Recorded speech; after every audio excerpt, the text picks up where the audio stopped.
Good morning everyone. My name is Mansi Sanjay Kumar Survanshi and my today's topic is essential documents after the clinical trial. First is investigational product accountability at a site. Second is the documentation of the investigational product destruction. And the third one is the completed subject in identification code list. Fourth one is the audit certificate. Fifth one is the final trial, close out the monitoring report.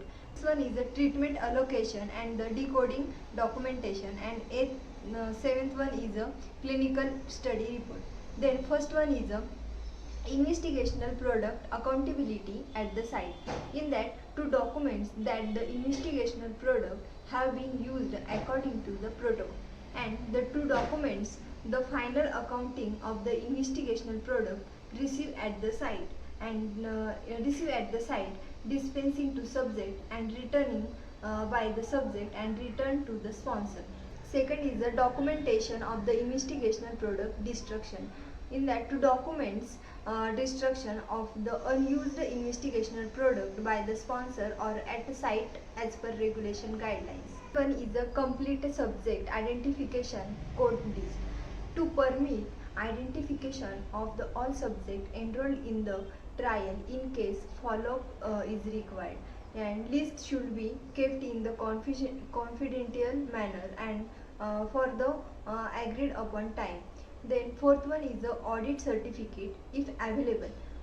In that, to documents that audit was performed at the site and it is located on the site file. Then fifth one is a final trial closeout monitoring report to documents that all activities required for trials closeout are completed and copies of the essential documents are held in the appropriate files. And the sixth one is the treatment allocation and the decoding documentation. In case of an emergency, identify of the blinded investigational product can be relieved without the breaking the blind for the remaining subject treatment. Then last one is a clinical study report.